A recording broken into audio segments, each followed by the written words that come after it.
Pengaruh pola asuh anak terhadap pencegahan stunting anak usia dini. Halo, perkenalkan, nama saya Anggel Nik. Saya dari Stikes Dirgahayu Samarinda, S1 Keperawatan tingkat 1A.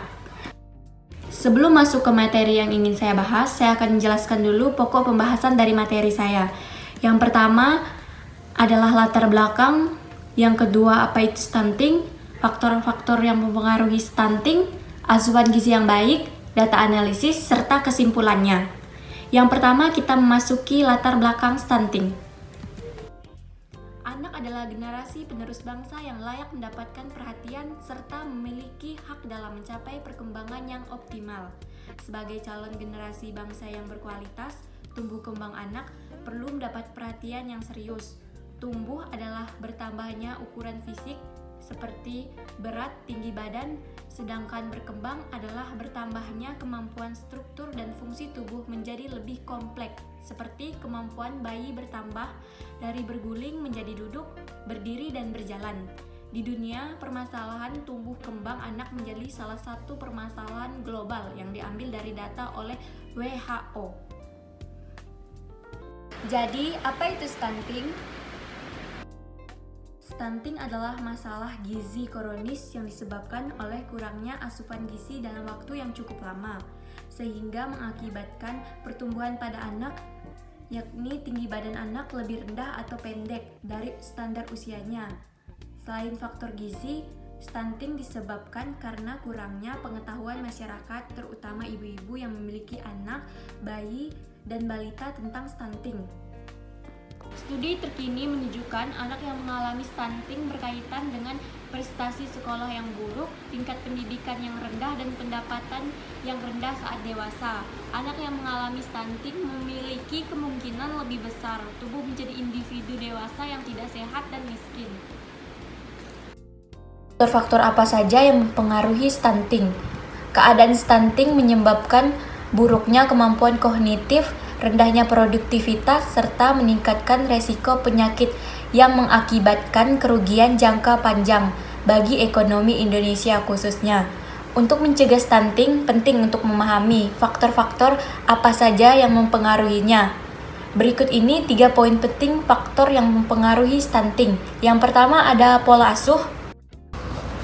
Pola asuh menurut Erimiko 2013, rendahnya pola asuh menyebabkan buruknya status gizi balita. Jika hal ini terjadi pada masa golden age, maka akan menyebabkan otak tidak dapat berkembang secara optimal dan kondisi ini sulit untuk dapat pulih kembali. Pola asuh yang kurang dalam penelitiannya adalah indikator praktek pemberian makan. Ibu yang memiliki anak stunting memiliki kebiasaan menunda ketika memberikan makan kepada balita.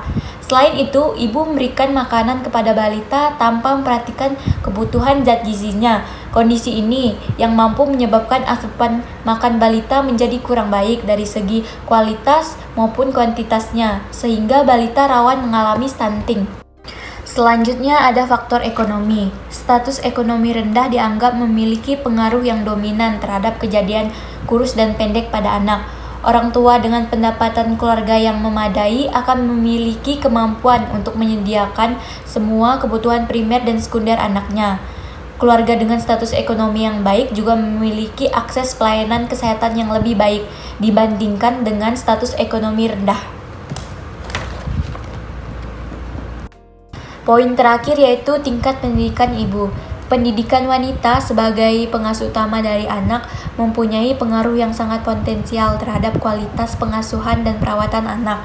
Karena wanita yang lebih berpendidikan akan lebih baik dalam wawasan dan pengambilan keputusan terhadap penerapan pola asuh terkait gizi yang tepat dan mampu menyediakan zat gizi yang dibutuhkan anak. Wanita yang lebih berpendidikan akan lebih baik dalam memproses informasi dan belajar untuk memperoleh pengetahuan serta perilaku pengasuhan yang positif. Tingkat pendidikan seseorang akan berkaitan erat dengan wawasan pengetahuan mengenai sumber gizi dan jenis makanan konsumsi keluarganya.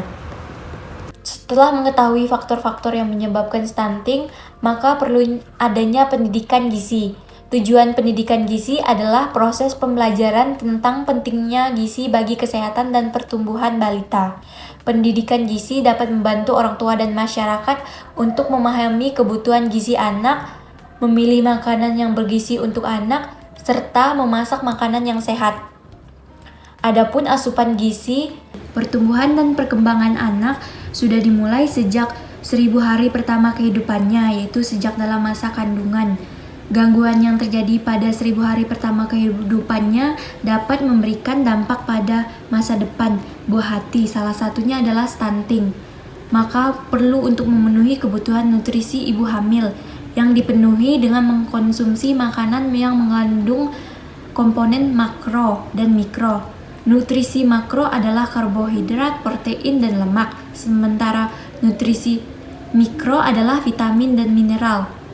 Terdapat beberapa komponen asupan gizi ibu hamil yang sebaiknya tidak terlewatkan, yaitu yang pertama ada protein. Protein sangat penting untuk pertumbuhan jaringan serta organ tubuh sang buah hati.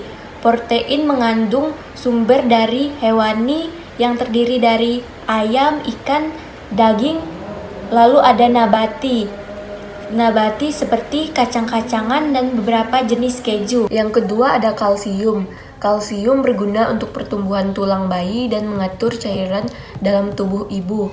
Beberapa sumber kalsium dapat kita dapat dari susu, yogurt, keju, ikan, tahu, dan sayuran berdaun hijau tua. Yang ketiga ada asam folat. Asam folat adalah nutrisi penting untuk mengurangi resiko cacat tabung syaraf. Asupannya dapat bersumber dari hati, kacang, telur, dan sayur berdaun hijau tua. Lalu yang keempat ada zat besi yang bekerja dengan natrium, kalium, air untuk meningkatkan aliran darah. Sumber zat besi yang baik adalah dalam sayuran berdaun hijau tua, buah sitrus, roti atau sereal yang diperkaya dengan zat besi, daging sapi, dan unggas tanpa lemak, serta telur. Analisis data yang saya dapat dari berbagai sumber, pola asuh memiliki kontribusi yang sangat penting terhadap kejadian stunting. Pola asuh orang tua menjadi sangat penting dalam proses pertumbuhan dan perkembangan anak, baik secara fisik maupun psikis. Pola asuh juga memiliki peranan penting terhadap terjadinya gangguan pertumbuhan pada balita, karena asupan makanan pada balita sepenuhnya diatur oleh ibunya. Pola asuh yang kurang baik berdasarkan hasil studi pendahuluan yang dilakukan penelitian di Puskesmas Gundukusuman 1 prevalensi stunting tahun 2021, Daerah Istimewa Yogyakarta berada di angka 17,3%. Dan kota Jogja sendiri di angka 12,88% atau sekitar 1043 anak, dan prevalensi stunting di Puskesmas Gundukusuman 1 berada di angka 20,71% tahun 2021, sebanyak 64 orang balita yang mengalami stunting.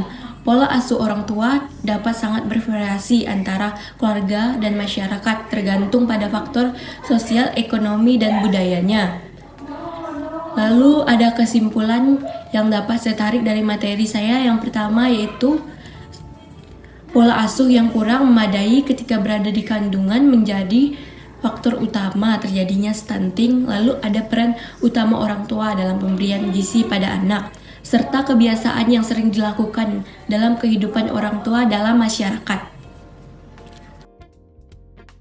Akan menjawab pertanyaan dari Ibu. Yang pertama adalah judul analisis pengaruh pola asuh anak terhadap pencegahan stunting anak usia dini, menarik untuk dibaca dan diteliti kembali oleh orang lain karena beberapa alasan berikut. Yang pertama, topik yang diangkat penting dan relevan dengan status terkini. Stunting merupakan masalah kesehatan masyarakat yang masih menjadi tantangan di Indonesia khususnya. Berdasarkan data Kementerian Kesehatan prevalensi stunting di Indonesia pada tahun 2022 masih sebesar 24,4%. Angka ini masih jauh di atas target yang diterapkan oleh Sustainable Development Goal atau SDGs, yaitu 14%. Yang kedua, judul analisis tersebut jelas dan informatif. Judul tersebut memberikan gambaran yang jelas tentang topik yang akan dibahas dalam analisis tersebut. Lalu yang ketiga adalah jurnal analisis tersebut singkat dan mudah diingat. Selain itu, analisis tersebut juga berpotensi memberikan informasi baru dan bermanfaat bagi para pembaca. Analisis tersebut dapat memberikan informasi tentang faktor-faktor dalam pola asuh anak yang dapat mempengaruhi resiko stunting. Informasi ini dapat digunakan untuk mengembangkan intervensi yang lebih efektif untuk mencegah stunting. Pertanyaan kedua, bagaimana hasil analisis saya dapat memberikan manfaat bagi mahasiswa perawat lainnya?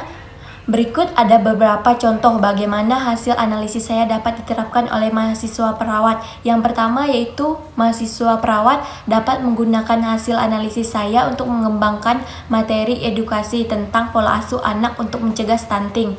Materi edukasi ini dapat disampaikan kepada orang tua, tenaga kesehatan, atau masyarakat umum. Lalu yang kedua, mahasiswa perawat dapat menggunakan hasil analisis saya untuk mengembangkan program intervensi untuk meningkatkan kualitas pola asuh anak. Program ini dapat diimplementasikan di berbagai setting, seperti di rumah sakit, puskesmas, dan komunitas. Lalu yang terakhir, mahasiswa perawat dapat menggunakan hasil analisis saya untuk melakukan penelitian tentang pola asuh anak dan pencegahan stunting. Penelitian ini dapat memberikan informasi baru dan bermanfaat untuk upaya pencegahan stunting di masa depan. Dengan demikian, hasil analisis saya dapat menjadi kontribusi yang berharga bagi upaya pencegahan stunting di Indonesia. Terima kasih untuk Ibu dosen dan teman-teman semua yang telah meluangkan waktunya untuk menyaksikan video presentasi saya. Oleh karena itu, saya mengharapkan kritik dan saran yang membangun. Semoga presentasi ini dapat memberikan wawasan yang lebih luas dan menjadi sumbangan pemikiran kepada kita semua.